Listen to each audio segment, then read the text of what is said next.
وقيبتني بوغا New Concept English Practice and Progress.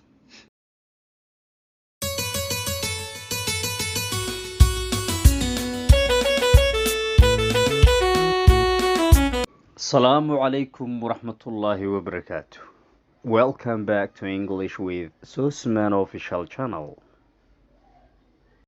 وباسيج 30 sheekadii soddonaad ee buugga New Concept English Practice and Progress waxaa ciwaanka naga noo ah title oo topiceena football kubadda cagta oo polo ciyaarta la yiraahdo ee fardaha iyadoo la saaran yahay la ciyaaro polo on a horseback qofka soo faras ka saaran ayuu ciyaartan la dhigaa waa ciyaaraha ka mid ah.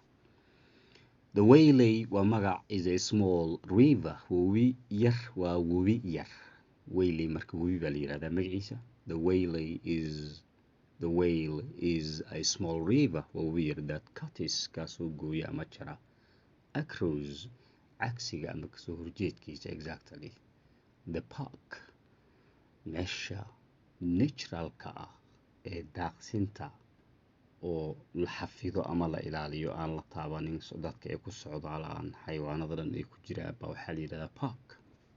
waa an area of land exactly natural iyadoo sideed faraha inta la xiray baa waxaa la yiraahdaa park markaan sare ee meel baakina ma niya u dhow my home gurigeen.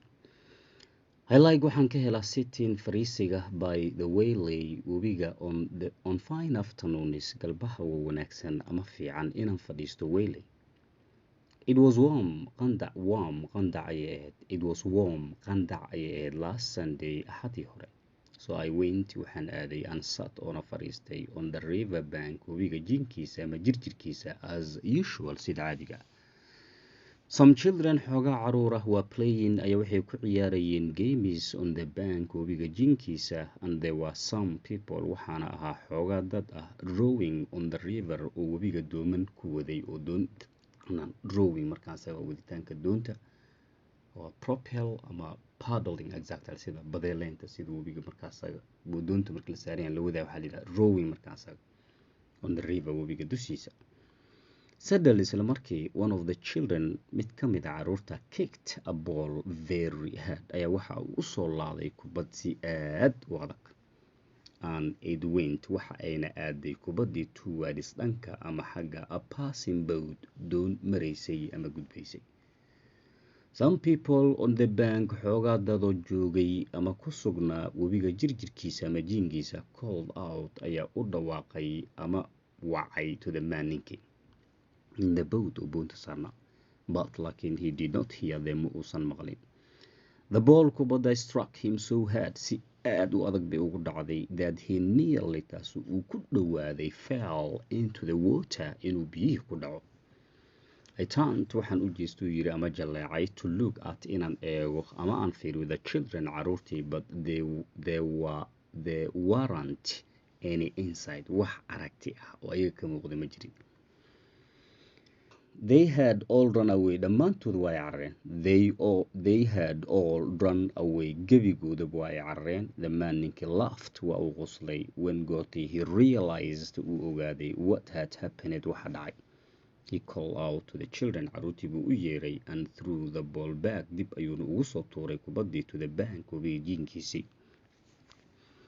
Comprehension and praises fahanka iyo duruucda kooban answer ka jawaab this question su'aalooyinkani not more than ana ka badnayn 70 words 70 eray. Did the writer qoraagi sit by the river ma wuxuu fadhiistay webiga last Sunday axadii tagtay or not mise muusan fadhiisan. Was some children xoogaa caruura playing games ma waxay ku dheelayeen ciyaaro nearby meel u dhow aad u dhow or not mise kuma ay dheelin. Who kicked a ball hard yaa u soo laaday kubadda si adag. Where did it go xaggee bay aaday and is the joining word oo meesha noogu jiro. Did the man ninka in the boat ee doonta saarnaa see ma arkay the ball kubaddii. Did he hear ma maqlay people shouting dadka qaylinaya neither iyo nor adeegso oo joining word. Did the ball kubaddii hit the man ma ku dhacday ninkii or not mise miyay ku dhufatay ninkii mise ma aysan ku dhufan oo ku dhicin. What did the children do maxay caruurtii sameeyeen on is the joining word. Was the man angry or not? Ninkii ma xanaaqay mise muusan xanaaqin? Where did he throw the ball? Xaggee buu ku soo tuuray kubaddii? However on. Improve your pronunciation. Improve your pronunciation. Passage 30. Passage 30. Football or polo. The Whale is a small river that cuts across the park near my home. I like sitting by the whale on fine afternoons.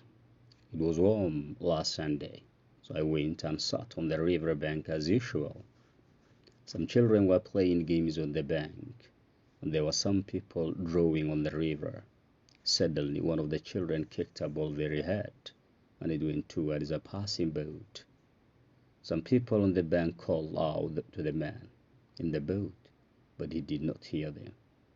The ball struck him so hard that he nearly fell into the water. I turned to look at the children, but there weren't any in sight. They had all run away. The man laughed when he realized what had happened. He called out to the children and threw the ball back to the bank. Comprehension and praises. Answer this question is in not more than 70 words. Did the writer sit by the river last Sunday or not?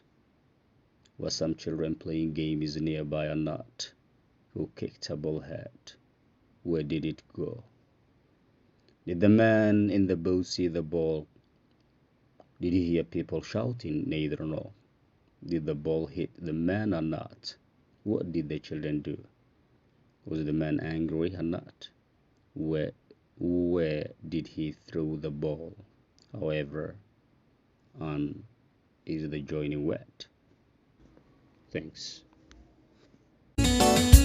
ألف لو كنا بي ألف لو سنا بي ألف لا قذي